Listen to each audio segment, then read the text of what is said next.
Hello and welcome to another Tiger Tooth Table topic. I'm Bill Caruso with Tiger Tooth Technologies, and we're here today to talk about the 7 deadly sources of waste on your production line. And in particular, we're going to talk about number 8 out of the 7 deadly wastes, and that is manpower mismatching. And that's right, I said 8 out of the 7. Traditionally, there have been 7 forms of waste. In most recent years, whoever they are, have come up with yet another form of waste, and that is manpower mismatching. And I think it's a good thing. At first, I thought that was a crazy idea to try to change a good thing, to come up with something new. I thought it was something that was forced. But really, you do see this waste going on quite often. And what this waste is with manpower mismatching is, you may think of a job where it requires a lot of muscle. Say somebody who's I don't know, shoveling heavy things in a construction site, or a piano mover, or a concrete worker, let's say. Okay, and then imagine a little guy like Pee Wee Herman trying to manage a job like this, trying to lift a hammer. You know, it's just it's a funny scene. You've seen it in old time movies and silent movies and so on, with Charlie Chaplin and so on. And then imagine another scenario where you have a big guy with big hands and big muscles and everything, and he's sitting there sorting through papers, or doing some delicate job, you know, making a watch or something. It almost looks funny. Now, that's not to say that big guys can't work with their hands well. I've seen a lot of big guys who can, but it does look funny. Let's face it. It makes a lot more sense to see somebody with smaller hands working with something smaller. Okay, so.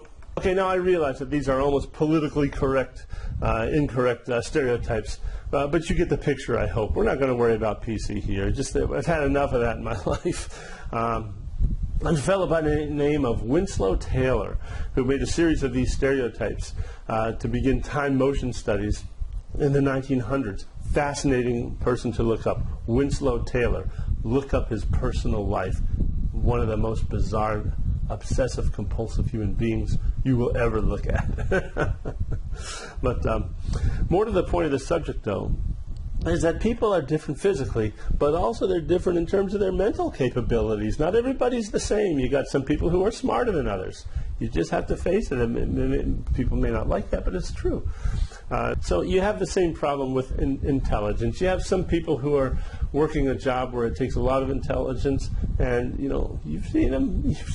The people who just have been promoted too high for what they're mentally able to do, and it causes problems. But you have an equal problem, especially, I don't know what's going on with the economy now, but you have it especially now. I see PhDs doing very simple soldering jobs and so on. They're wasting their knowledge. And you see that more and more, unfortunately, as time goes on, and at least in the United States, I've seen people who are overqualified for what they do. And those people, it's just as bad as having somebody who doesn't know what to do for their position. Because a person who's overqualified, they begin to get frustrated, they get bored, they become discontented with their work. And before you know it, you begin to see, of course, work slippage with them as well. So it's a form of waste. It's a form of a terrible waste. So I'm curious. I'm always curious about your opinion. With education so inexpensive and easy to get today, especially to get it online, it is cheap and easy to get educated on things. Is the world moving toward a form of waste that's increasing in the future because of manpower mismatches? What do you suppose this will imply? In other words, do you think there's a possibility that major companies in the world can't absorb all of the experts that we're creating in our schools and on the web and so on? And so these self-made experts, what will they do? How will they get a job?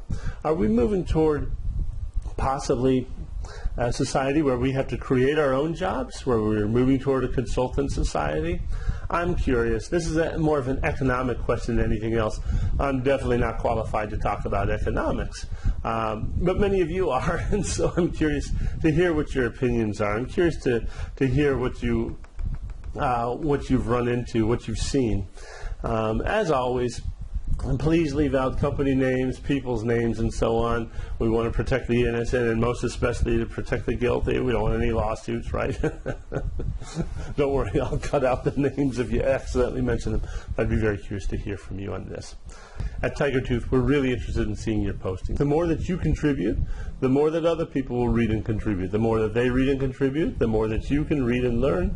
And this collaboration thing actually works. It's a very interesting thing to watch. Well, this is Bill Caruso with Tiger Tooth Technologies signing off.